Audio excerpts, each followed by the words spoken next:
ನಿರ್ವಹಣೆ ಇಲ್ಲದೆ ಹಾಳಾದ ಸಾರ್ವಜನಿಕ ಉದ್ಯಾನವನ ಬಾಗಲಕೋಟೆ ನಗರಸಭೆ ಆವರಣದಲ್ಲಿಯೇ ಅವ್ಯವಸ್ಥೆಯ ಗೂಡಾಗಿದೆ.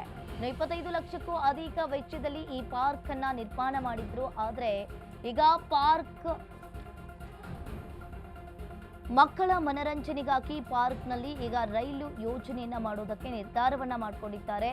ತುಕ್ಕು ಹಿಡಿದು ನಿಂತಿದೆ ಪಾರ್ಕ್. ರೌಂಡ್ ಹಾಕುವ ರೈಲು ಬಳಕೆಗೆ ಸಿಗದೆ ಮಕ್ಕಳ ಆಟಿಕೆ ಸಾಮಗ್ರಿ ವ್ಯರ್ಥವಾಗ್ತಾ ಇರುವಂತದ್ದು ನಗರಸಭೆ ಪೌರಾಯುಕ್ತ ಅಧ್ಯಕ್ಷರ ಗಮನಕ್ಕೆ ತಂದರೂ ಕೂಡ ಅಲ್ಲಿ ಅಧಿಕಾರಿಗಳು ಕೂಡ ನಿರ್ಲಕ್ಷ್ಯವನ್ನ ವಹಿಸಿದ್ದಾರೆ.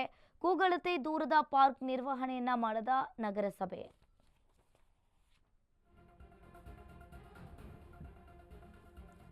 ಉಪಯೋಗ ಇಲ್ಲದೆ ಹಾಳಾಗ್ತಾ ಇರುವ ಉದ್ಯಾನವನ ಬಾಗಲಕೋಟೆ ನಗರಸಭೆಯ ಹಿಂದಿನ ಆವರಣದಲ್ಲಿ ಈ ಉದ್ಯಾನವನ ನಿರ್ಮಾಣವನ್ನ ಮಾಡಿದ್ರು.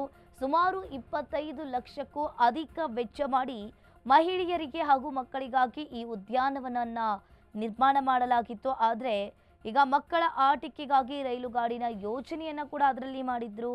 ಚಿಕ್ಕ ರೈಲು ಮೂಲಕ ಒಂದು ಸುತ್ತು ಹಾಕುವ ಮೂಲಕ ಮನರಂಜನೆ, ತುಕ್ಕು ಹಿಡಿದು ರೈಲು ಗಾಡಿ ವ್ಯರ್ಥ ಆಗ್ತಾ ಇರುವ ಮಕ್ಕಳ ಆಟಿಕೆ ಸಾಮಗ್ರಿಗಳು ಈ ಬಗ್ಗೆ ಈಗಾಗಲೇ ನಗರಸಭೆ ಪೌರಾಯುಕ್ತ ಹಾಗೂ ಅಧ್ಯಕ್ಷರ ಗಮನಕ್ಕೆ ತಂದರೂ ಕೂಡ ಏನು ಪ್ರಯೋಜನ ಆಗ್ತಾ ಇಲ್ಲ. ಮಕ್ಕಳು ಹಾಗೂ ಮಹಿಳೆಯರಿಗಾಗಿ ನಿರ್ಮಾಣ ಮಾಡಿರುವ ಉದ್ಯಾನವನ ಉಪಯೋಗ ಆಗಬೇಕು ಅಂತ ಹೇಳಿ ಗ್ರಾಮಸ್ಥರು ಕೂಡ ಆಕ್ರೋಶವನ್ನು ವ್ಯಕ್ತಪಡಿಸ್ತಾ ಇದ್ದಾರೆ.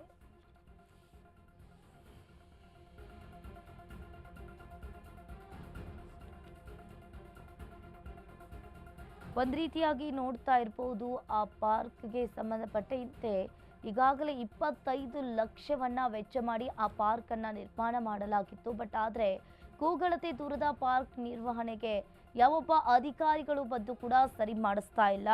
ಸೊ ನಿರ್ಮಾಣ ಮಾಡಿದ್ದ ಉದ್ಯಾನವನ ಮಕ್ಕಳ ಆಟಿಕೆಗಾಗಿ ಅಲ್ಲಿ ರೈಲು ಗಾಡಿನ ಯೋಜನೆಯನ್ನ ಕೂಡ ರೂಪಿಸಿದ್ರು. ಆದರೆ ಚಿಕ್ಕ ರೈಲು ಮೂಲಕ ಒಂದು ಸುತ್ತು ಹಾಕುವ ಮೂಲಕ ಮನರಂಜನೆಯನ್ನ ಕೊಡ್ತಾ ಇತ್ತು.